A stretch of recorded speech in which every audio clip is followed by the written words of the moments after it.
You're listening to the winning literary show, Off the Shelf Books Talk Radio, live with host Denise Turney, author of the books Long Walk Up, Portia, Love Pour Over Me, Spiral, Love Has Many Faces, and Rosetta's Great Hope. Turn up your dial and get ready for a blast of feature author interviews, 411 on book festivals, writing conferences, and so much more. Ready? Let's go. If you want to achieve greatness, stop asking for permission. Good morning. You are listening to the Winning Book Radio Show, Off the Shelf. And you guys, you know what? I'm almost shocked to be saying this. Are you shocked to be hearing it? I'm welcoming you to the October. We're in October. We are headed into the middle of October. I'm like, where did this year go? And it's been full of just one thing after another, hasn't it? But I want to welcome you to this Saturday, October the 10th, 2020, Off the Shelf. We have an awesome author on deck for you. I have fun researching for the interviews, and I'm like, oh, this is going to be a good interview when I do research for on the authors who are our special guests. But before I introduce to you this phenomenal guest, and we had a fun guest last Saturday, did we not? The stories he shared. But I just want to say to you, I got to ask you guys, do you love mystery? Are you a good mystery sleuth? Are you one of those good, I can figure out who done it before it's revealed in the movie, before it's in the book? And do you value relationships? And do enough of us really value relationships? Not just maybe a relationship that starts out very complicated and unrewarding between you and a parent. And that's the clay shaper, your parent. And then also the relationships you have in your adult life. There are these 5 guys that meet at college in Philadelphia. Their lifelong friendship. They do very, very well. One goes on the NFL. One's on his way to the Olympics. They from all different parts of the world, but the bond they create. But one of them, is he involved in this murder? And there's another one helping him cover it up. And then what about Raymond and Brenda? Are they really meant to be together? And they also meet at college. Go through ups and downs. Do you think she ought to just say, you know what, I'm done? Or should she hang in there? If you value relationships, you like romance, you like friendships, and this is a rare bond between these 4 guys' friendship, and you love a mystery, I encourage you to get a copy of Love Pour Over Me today. It's in ebook and in print. Google, Apple Books, Barnes & Noble, ebook it, Amazon, in ebook or in print. Get yourself a copy of Love Pour Over Me by Denise Turney right now, and let me know how you enjoy the book. Drum roll! And now let us go and meet our very special off-the-shelf guest. And our special off-the-shelf guest this morning is, I hope I said it right, Heleen Kist. Heleen is a wife mother. Heleen is a wife mother, Dutch strategy consultant, and she is the author of the books Stay Mad, Sweetheart, and In Servitude. And she was chosen as an up-and-coming new author at Bloody Scotland 2018. Ooh, that's a name, isn't it? Her first novel, In Servitude, won the Silver Medal for Best European Fiction at the Independent Publishers Book Awards. Congratulations to her in the United States, and was shortlisted for the Selfies awarded at the London Book Fair. Please visit Heleen at her official author website, HeleenKist.com, and I'm going to spell that for you guys, HeleenKist.com.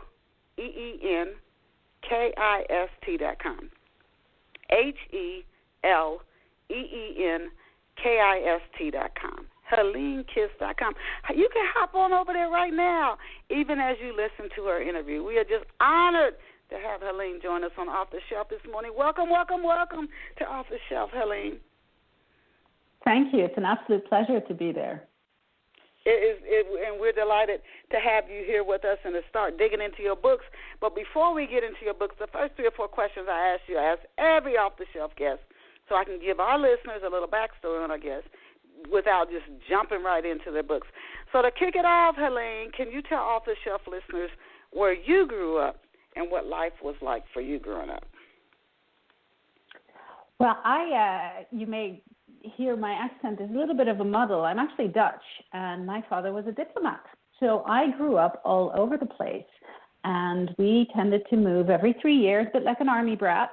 And I learned my English in America because I lived in San Francisco when I was 10 to 13, which is a great time, being a preteen in California. It's about as good as it gets. But before that, I lived in Mexico already. I'd lived in the Netherlands, and I'd lived in Switzerland. And after San Francisco, we actually went back to the Netherlands, but I stayed at the French school. So it was a very multilingual upbringing that I had. And people now, I live in Scotland. I've lived in Scotland for 20 years. I married a Scotsman. They can't quite place me with my accent because it's a little bit funny. And you traveled a lot, and I was in the Navy, and I know how when people, a lot of kids, I was an adult, but they travel around a lot. It is good in that you get to see different parts of the world, and then sometimes it's like, I got to go to a new school and make new friends again. But were you an only child, or did you have siblings who were fortunately experiencing all of this with you?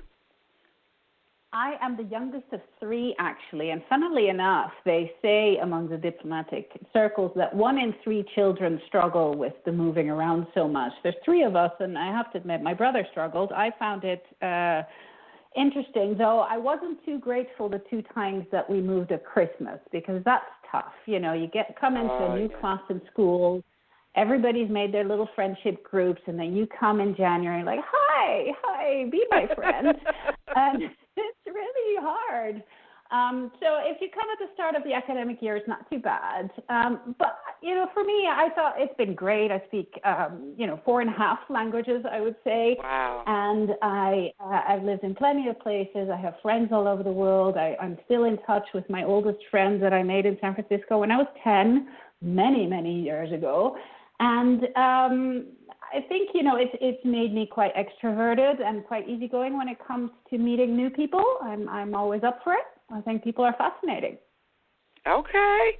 Now, as a kid, San Francisco, Mexico, the different parts of the world that you fortunately live in, and now in Scotland. But when you were a child, when you were dreaming, if you did, what did you want to be when you grew up?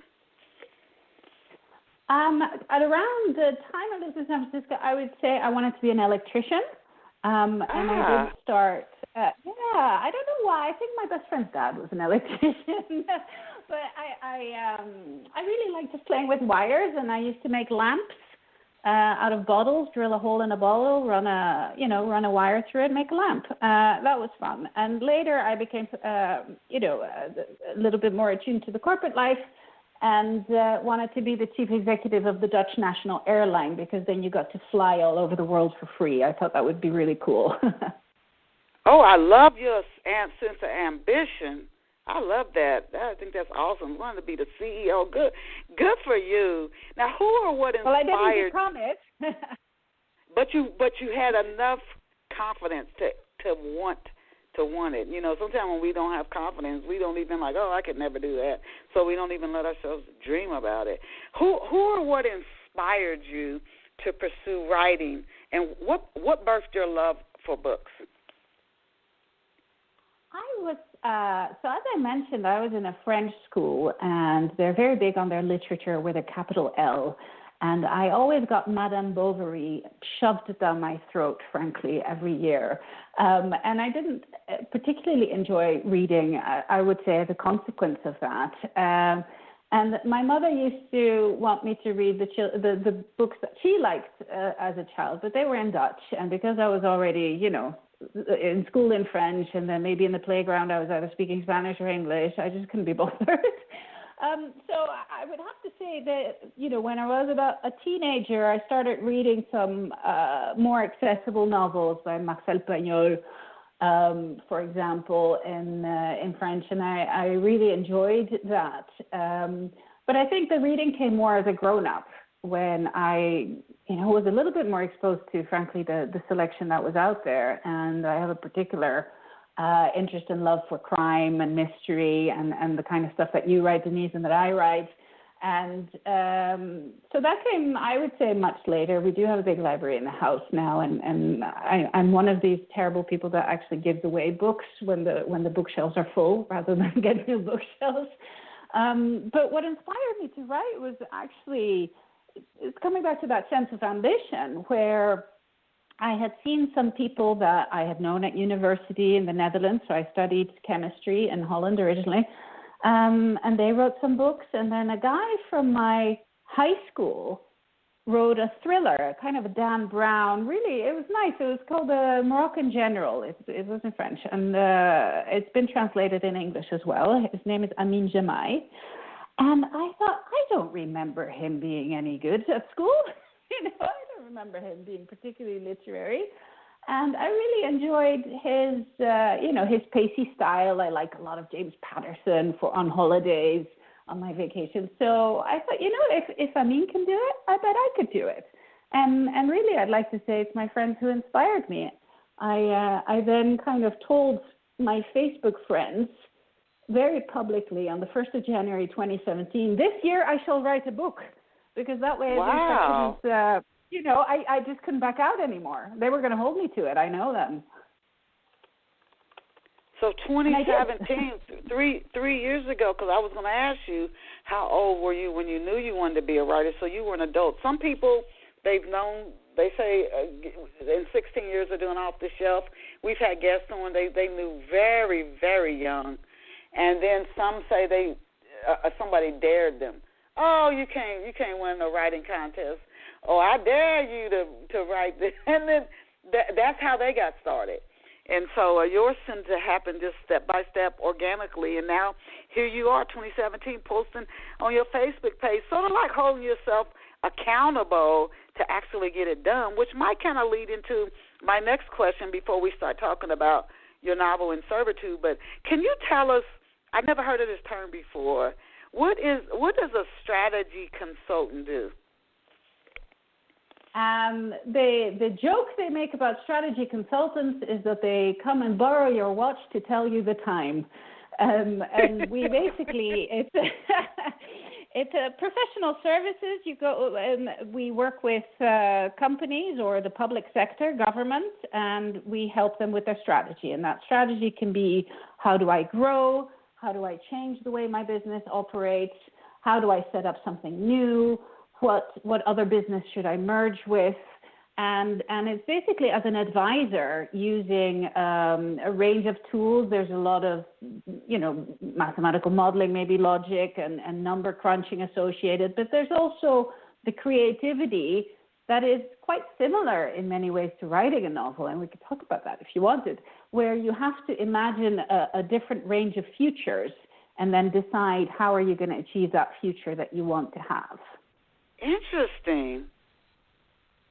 Yeah, so there's some big companies all over the world that offer these services. I used to work for one. It's called McKinsey, and they've been around for a long time. But I then, when I moved to Scotland, I became self-employed and have been doing it myself for about 18 years now, independently. Wow. You did become a CEO. See there? And you know what is kind of interesting? I've never heard of that. You imagine different types of futures. Is it just, I'm just curious now, and for our listeners who, whether they're authors and they're thinking, do they start writing film, plays, or television, or go into a different space altogether? Are you when you're imagining that future, and I'm not going to get too far down this path, but are you imagining the world being totally different, or your business or yourself? You're saying, okay, now imagine 5 years from now you're completely different. What would you have to do to get there?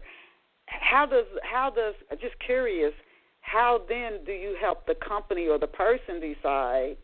Because I think that job you have, I could see something like that really, really taking off, even for an individual. It's more than a life coach.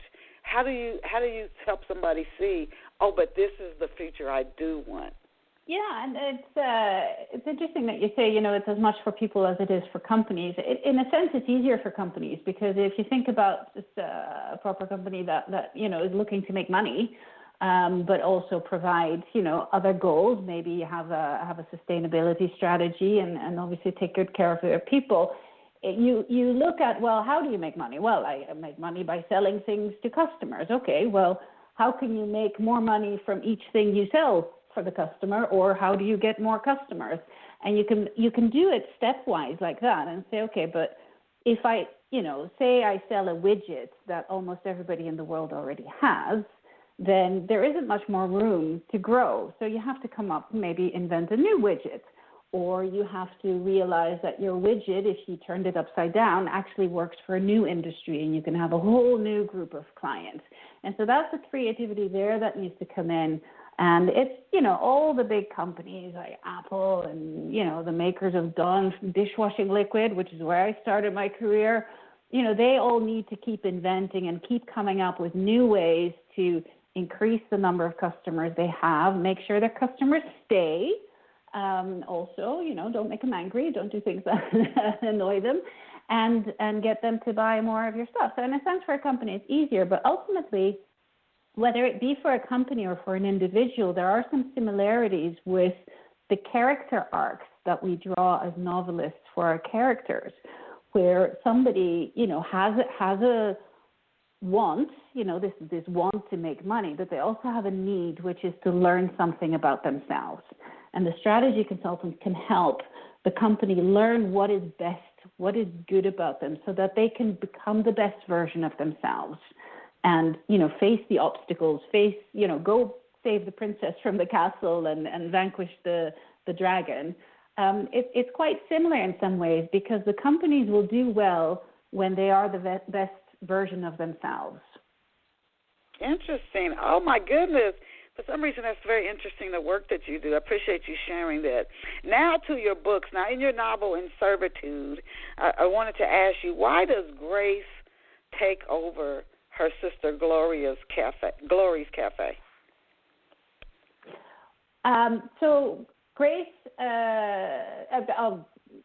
Glory dies. That's the first sentence, so it's not a spoiler. But Grace has a sister, Glory, who has a lovely family and a lovely home, and she has a vegan cafe that she started running, and it had a little bit to do with feeling like being a mother to two lovely young boys wasn't enough, and she wanted to do something. And when Glory dies, Grace takes over, primarily, I would say, because Grace is a little bit of a control freak.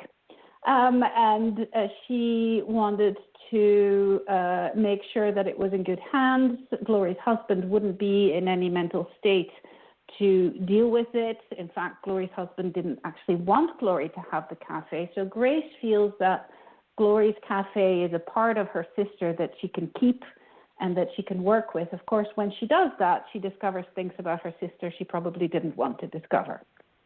Yeah, I was going to ask you next, how did Glory get tangled up with the local crime lord? And can you, before you answer that, and maybe I should have started with this, can you just describe a little bit both sisters? And is it just the two sisters in the family? Can you describe them, like their personalities? Absolutely. So they are two sisters, and they come from a city in Scotland called Perth, which is quite a small city, and in fact it's where my in-laws live, which is why I picked it. But then they, in adulthood at college, they moved to Glasgow, and Glasgow is where I live currently. It's a big city, relatively speaking, compared to the U.S. Of course, it's a small city, but it has about 1 million people. And it is quite known for crime. Historically and still today, there is a lot of, underprivileged population, and there is a lot of crime still. So it's always a good setting for crime stories. They come to the city. They grow apart as Glory, who is much more of an extrovert and very ebullient and loves the boys, becomes involved with the man who becomes her husband. Grace is a lot more introverted. She doesn't need people quite so much. She's quite judgy, I would say at times, but she's fiercely loyal. And which is why when she goes on to this journey throughout the book, her loyalty to her family is an incredibly important thing. Glory is, we only know of her as you read the book, but through flashbacks and referenced by other people, because of course she's dead. And she is just wants to have more fun in life than maybe her very serious personal trainer sister wants to or is able to. Very different. They both look quite similar. Yeah, they look similar. They both have flaming red curls, but Glory, the wilder child, will also wear very colorful clothing, whereas Grace is a personal trainer and she's austere and will wear sports clothes, black, gray. So they are very different. Now, how were they close when they were growing up? Again, and then I want to re-ask you that other question, but are they close when they come up? How far apart are they in age first?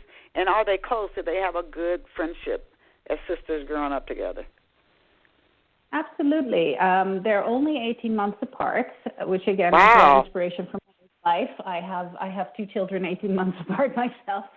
And they were very close, living in this small town. Glory was the more popular at high school, but they hung out together, also with a third friend called Alice, who also plays a part in the book, and is the memory, if you like. When she goes and visits Alice, it's a lot of the old stuff comes back, and the old stories and the good feelings come back. But Alice is also the one who, of all the people in the book, can be the most objective about how Glory was.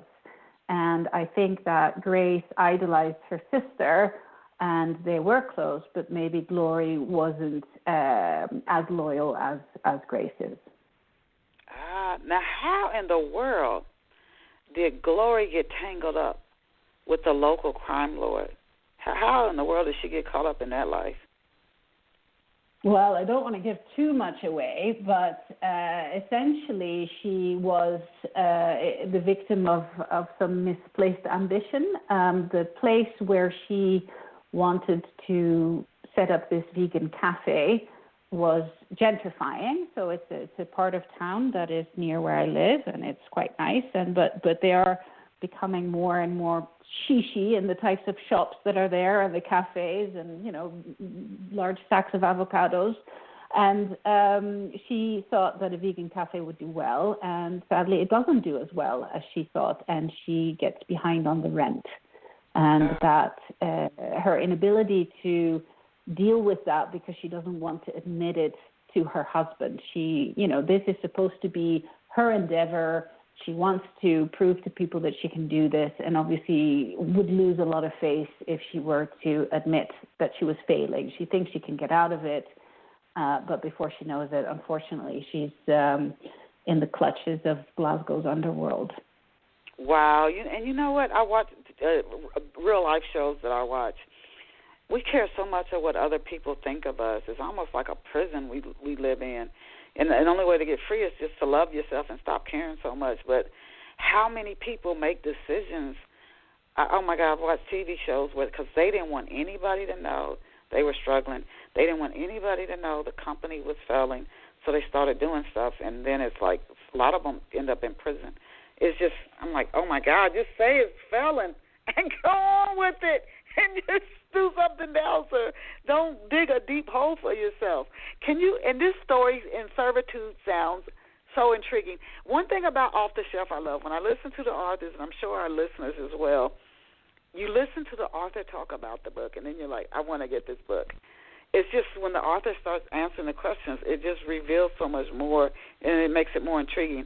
Can you introduce, you've introduced us to Glory and Grace, born 18 months apart, like night and day different, but they did love each other. Can you introduce us to some of the other major and minor characters who will keep readers turning the pages in Servitude?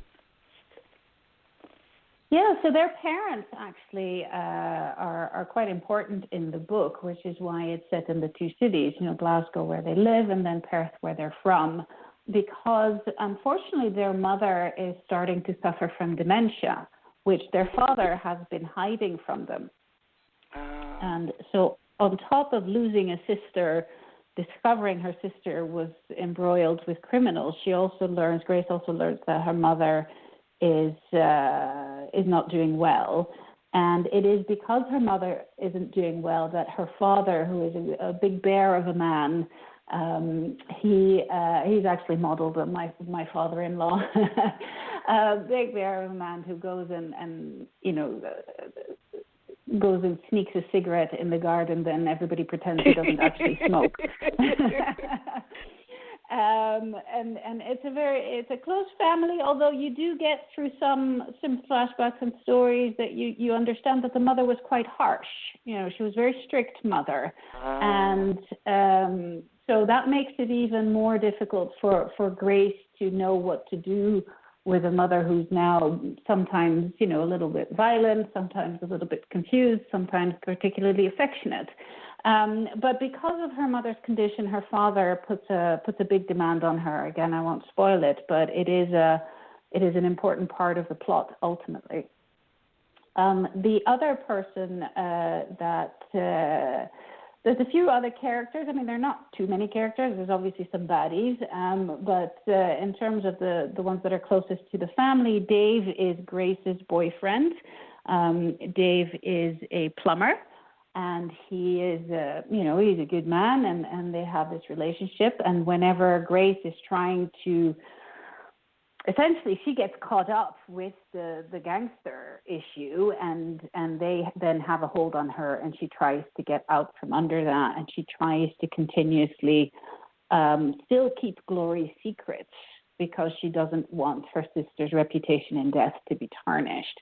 Her boyfriend Dave doesn't agree with this because there is some history between Dave and Glory also that wasn't particularly friendly. So when he discovers that Glory is causing so much problems with his girlfriend, he just encourages her to let go. But unfortunately, Grace is tremendously tenacious and stubborn, and she won't let go. And then lastly, we have Stephen, who is Glory's husband, and he's a proud man. He comes also from the same part of Glasgow as Dave, so it's an underprivileged area of Glasgow, but he has bootstrapped himself into being somebody reasonably important in the city council, and for him appearances are everything also. So from that perspective, he and Glory fed off each other and presented this front of perfect families. But he's there, and there are two boys who are just adorable, and there's a Weimaraner dog called Blue, who some of my readers say that's their favorite character, which is lovely, but also a little bit insulting, so I'm not quite sure what to think about that. Oh, maybe you just did a good with bringing it out, I don't know, but it's amazing what goes through your mind when somebody transitions. So, it's a novel, but these are like experiences that people have in real life. Now, you touch on this, all that goes through your mind. You're not going to see the person again. And you touch on this during the opening of In Servitude. And Grace is moaning. She's moaning about the bank, the boys, the car, the police, etc. How did you get this insight to tap in that so that the reader can really feel it and maybe even remember a time in their life when they were faced with such, like this, all this memory and of the person and what all you now have to deal with that they brought on, but now you have to deal with it. How did you get this insight as a writer to present this way in a story? $64,000 question. I don't know where ideas come from. I'm thankfully my siblings are alive. I have wanted to kill my sister on occasion, but not truly. But I think I am a very empathetic person, but I'm also very practical. And I think that's actually, in a sense, a nice combination for this particular topic, because you imagine what it would be like, and I can get upset just thinking about that. You imagine what it'd be like to lose your husband or your sister or your parents, which thankfully I have not had to deal with yet. And just the whole idea, the big part of Grace is she is very organized and very straight, because if she doesn't keep control of everything, she loses out to anxiety. So she's had childhood anxiety, she's mastered it, but it comes back, obviously. And so you can imagine that with this influx of problems, the anxiety is just rising and rising, and the more it rises, the more control she needs to take, and that control leads her to do some stupid things. Wow, this book is sounding more and more interesting. Now, last question on In Servitude. What inspired you to write the story? Why this particular story? It started with the idea that I wanted two sisters.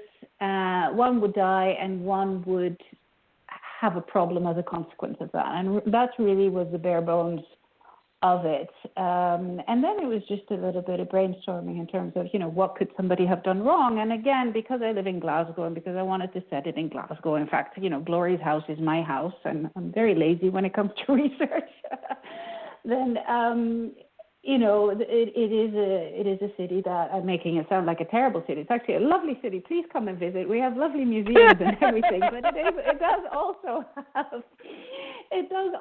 have, a dark underbelly, and I thought it should have something to do with gangsters. And, again, I don't want to give away too much of the plot, but, Grace turns out to uncover more about those shady dealings from the gangsters, and is able to do some good as a consequence of that. Okay, so I wasn't going to ask you any other questions about the book, but I have to ask you this, just listening to you. I've never been to, Glasgow, or if a reader, I've read some books that I actually feel like I was in the city as the writer, or I was back in the 1800s as the writer told the story. Could a reader feel like, I know more about this city after reading In Servitude? Do you touch on the city? Is the city almost like a character in the story where the reader is like, oh, my God, I'm so glad I read this, not only the plot and the characters, but I really feel like I got to know the city itself? I do have a few reviews for my books that say that. They'll say, I've never been to Scotland, but I could really get a sense for the different neighborhoods, because it's even in Glasgow, we visit different neighborhoods. We go and visit where the gangsters' warehouse is, one where there's a bar where they hang out. So it touches not just on the city, but also on some of the things that are going on in Scotland. So there's, the tiny little scene that has a reference to the independence referendum that we had in 2014, where Scotland was asked whether they wanted to become independent from the rest of the United Kingdom, and they said no. But that is, it was a very divisive moment for the country, in the same way that, your upcoming elections are divisive. And so, it touches on those issues and the issues of social economic disparity in the city that is Glasgow. Glory and Stephen now live in a very lovely detached home in a nice leafy area, and you get that described. And the moms at the school gates who are all with their blow dried hair. But at the same time, you go visit different areas, or Steve and Dave come from areas where it really. Well, there's an area called Govan, which used to have a higher mortality rate than Iraq. Wow. And so you get to see the different faces of Glasgow. Oh, now how soon after you published In Servitude did you start writing on Stay Mad, Sweetheart? And I love that title. I love the way you say it. It's the absolute best accent to say it in. Let me think. So I published In Servitude in August 2018.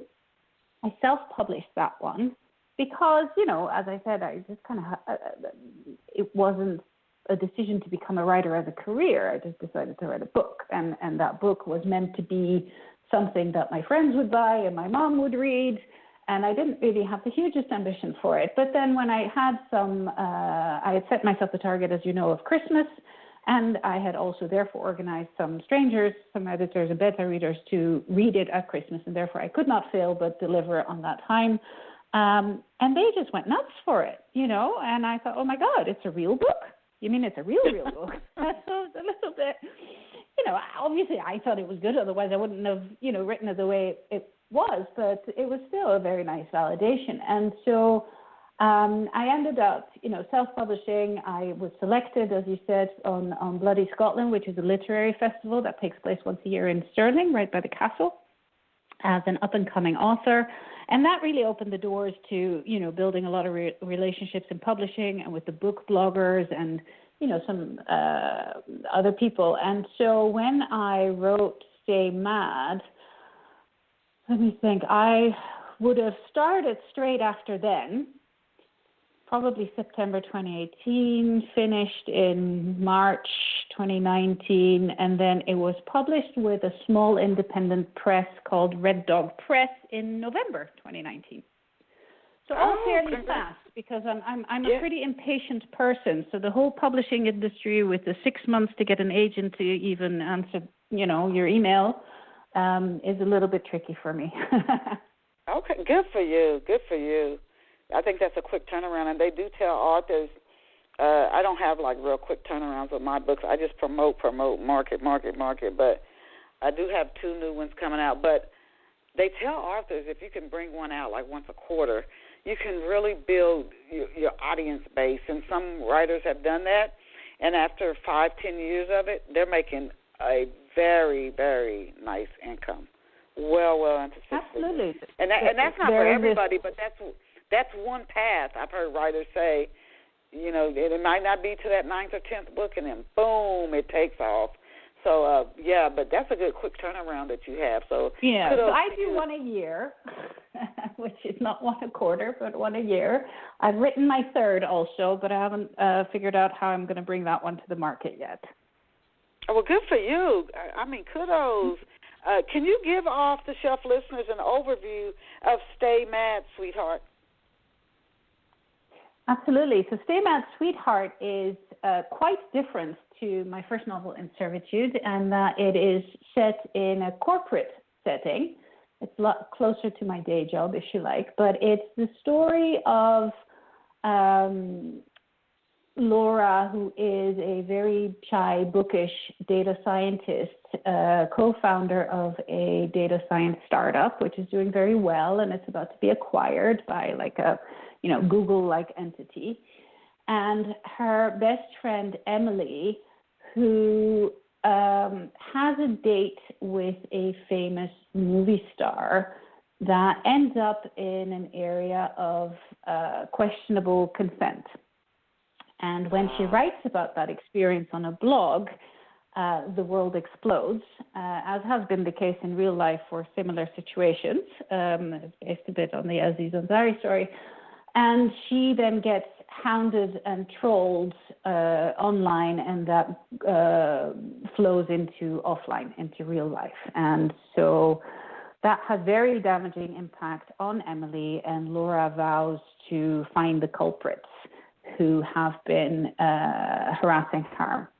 And in doing so, while at the same time, as I say, her business is being prepped for sale, and her partner, Justin, is very keen to have the sale go through. And there's a young woman called Suki, who is the corporate financier. So the corporate financier is like a matchmaker. They work alongside the lawyers to get the deal done.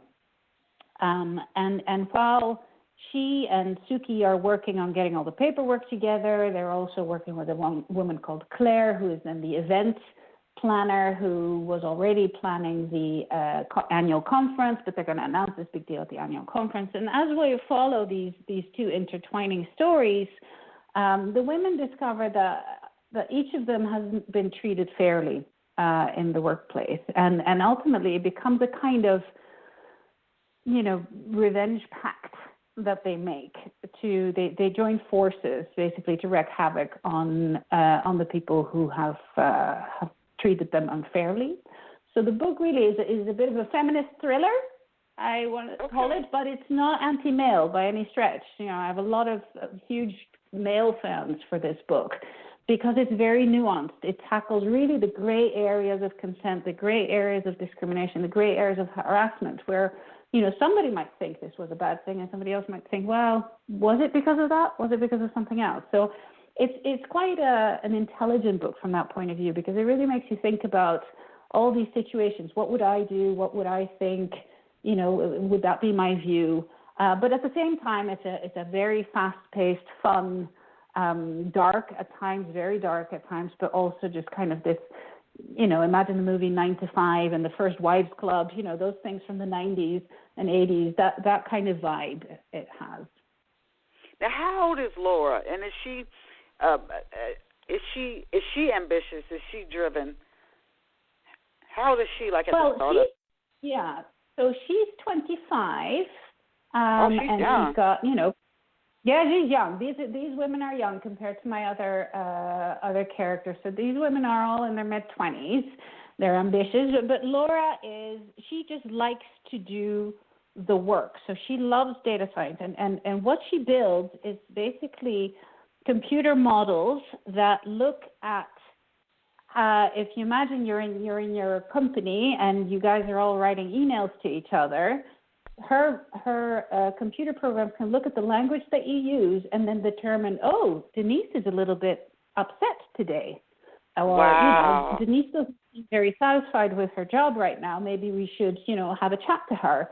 And these are things that are being developed in real life. You know, it's called natural language processing, and they can tell a lot from words. It gets used by online businesses, say Amazon or something, you know, and you write complaints, and they'll analyze the text of complaints to say, okay, so this is somebody is unhappy here, or somebody's happy, and it's to do with a mattress, you know, and they can work out from the language that's being used what the emotional state of the person is. And so that's the kind of models that she works on. And Laura loves language. She's an avid reader of books and always has been. And so there's a couple of funny little literary references throughout the book.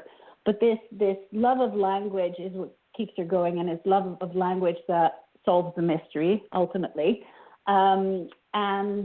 So she is ambitious in that she wants to do a good job, and she loves the work that she does, but she is not interested in the money that comes with the sale of the business. She's not interested in being the face of the business by any stretch, and that's where Justin, you know, thrives.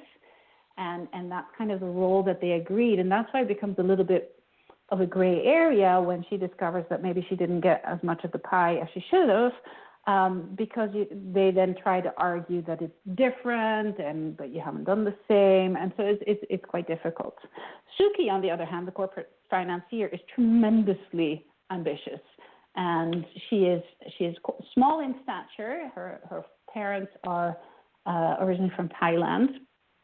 And she wears the highest heels that you can imagine, because she doesn't want to be at anything other than eye level with the people that she's negotiating with. And she's a force of nature. I absolutely love Suki. Wow. Oh my goodness, I'm loving these books. Now introduce off-the-shelf listeners to Emily. Miss Emily, I know she has a spotlight in the story. If you could tell us a little bit more about her. Yeah, Emily works for a public relations firm, so she is Laura's best friend from when they were little, and they grew up again in a very small town in Scotland called Peebles, which is down in the borders in the south side near England. And Laura's mother still lives there, and Emily's parents still live there. And so we get to hear a little bit about that town also. And I picked that town because it's... two reasons. One is because a friend of mine lives there, and the other is because my daughter's librarian is called Mrs. Peebles, and which is the place name. And because my daughter is an absolute avid reader, a bit like Laura, I thought it would be nice to choose Peebles as an homage to the librarian. So Emily and Laura were, little Girl Scouts together, all of that. They moved to the big city of Edinburgh. You do get a sense of place of Edinburgh as well, obviously as a reader. And if you know Edinburgh, then there are a lot of places you recognize, it features the university and other places. And she is ambitious. She works in public relations. But as I say, so she meets this Hollywood actor, Adam Mooney, who at the premiere of a movie that she has organized the event for. And, they have an evening, and it doesn't quite go according to plan. And she writes about it. And, the question then becomes, was that a mistake? Because from a personal point of view, we meet her in chapter 2 when she's already at the end of her tether. She hasn't been going to work. You meet her in her apartment. She's, her slippers are kicking dust bunnies around. Her sink is a disgrace. The trash is overflowing, and she's emotionally not doing well at all. And Laura, who isn't the worldliest person at the best of times, doesn't really know how to help, but she does phone her every day. Oh my goodness. It sounds like a Lifetime movie. Now, is Stay Mad, Sweetheart, is it based on real-life events? Did you take little snippets? Because certainly these types of things have happened and have made major news here, I know, in the United States with a movie producer. But is it based on real-life events, little snippets of real-life events, or something you were aware of and you turned it into a novel? Yeah, the whole point of this one was to illustrate not just the bigger stories like these where, the whole Me Too movement obviously is incredibly important for all women. And, there are stories coming out, but a lot of the stories that were coming out were very much about black and white. That was wrong and that was on the right side of the line and that was on the wrong side of the line. But my realization was with the Aziz Ansari situation, where if you recall, he's an actor who had taken a woman back to his hotel room after a date, and she then wrote about their sexual encounter. I realized in seeing when that blew out that not all women think the same. Not all women think the line is in the same place, and I thought that was a very interesting premise. So really, this book is all about just sticking in that gray area. Some bits are obviously, bad, and some bits are obviously fine, but there is a huge amount of gray area in this book, which I enjoyed playing with, from an everyday gender discrimination, everyday sexual, harassment, just, and it comes from my own experience of walking down the road and somebody saying, hey, smile, honey, and that sort of stuff. It's relentless. And so I wanted to paint that picture without it necessarily being, a big story about sexual assault. It's a lot of what happens in the book is little, but it's insidious, and it happens all the time. And so I illustrate even little things like, my personal experience, for example, is that I will not, in a meeting, in a workplace, I will not be the one to offer to make coffee when I am the only woman or one of the few women in the room, because that is such a conditioned thing that people expect to happen that I actively go against that. And so, those kind of little situations feature in the book as well. But, people calling you girl, the guys, the men shaking the men's hands, but not the women's hands, all these little microaggressions that happen, they're in there. And it's, yes, the book has something to say. It clearly has something to say, but it doesn't tell you the answer. It just asks the question. What can we do to make these people, stop doing what they're doing, or where's the line, or how do we make sure that people feel comfortable in the workplace, in essence. But at the same time, it's done, in a fast-paced, suspenseful novel that has a plot, that has lots of twists. And so I hope that people get the message. The reviews certainly suggest people get the message. And I've had male readers email me to say I really opened their eyes to things and they were going to become much more of an ally in the workplace, which of course is the ultimate result. But at the same time, it's just a good story, And that's a good benefit from Stay Mad, Sweetheart. Now, you kind of alluded to my next question, touched on it a little bit, touch and go. How much fun is it to write a thriller? Just how much fun is that? It's a lot of fun. I mean, part of what I enjoy doing most in my job is the problem solving, is to say, okay, this is where we want to go, but this is in the way, and I've got this obstacle, and I don't know how I'm going to get over it, and I don't know how I'm gonna reach my goal. And so the same is true in novel writing. And now I am it seems very different to most writers in that I plot exhaustively before I even start writing. So I know exactly what's going to happen. My outlines are like 13,000 words long. It's like a sixth of a book. Wow. I have written everything out because every little red herring and every little, clue, I want to know where it is so that I know that there are no plot holes, because I'm a bit of a perfectionist and, I'm very logic driven. So I need that for me, and other writers don't. They just need to know the beginning and the end, and they just make it up as they go along. But so because I get to puzzle for, a good month or 2 months, it'll take me to puzzle everything out, and then I start writing. It's actually the puzzling is the fun, and then when you start writing, it's how do I bring this to life? Who are these people? Who are these characters? Why? The fact that Suki kicks off her shoes at an important point in time in the book. That's this little details like that. All the color that you get to add, the emotion that you get to put in the story comes when you're writing it. So I feel like I get 2 periods of joy. One is the problem solving, and the other is bringing things to life. Okay. Now, will there be a sequel to Stay Mad, Sweetheart? Oh, maybe someday, because I think Suki takes over a little bit just because I love her so much. And I think there is an opportunity for, potentially a series if people are willing to read about corporate finance and corporate shenanigans a little bit more. I think, in a John Grisham style, even though that's more lawyerly. I think there's certainly an opportunity. I'm currently plotting my 4th book. And she makes an appearance in there. So she clearly hasn't left me.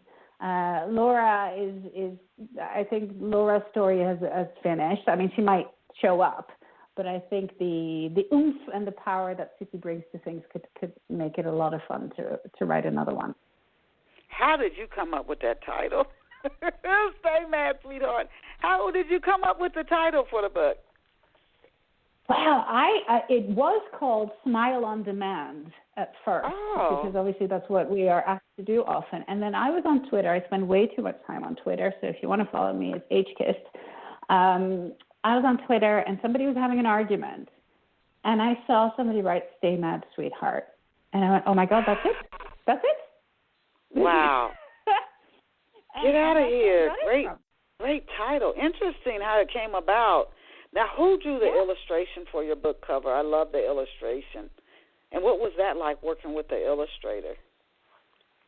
Yeah, so I came up with the concept myself of so it's an eye, but the texture of the cover is all made up of little images, and I chose all the little images.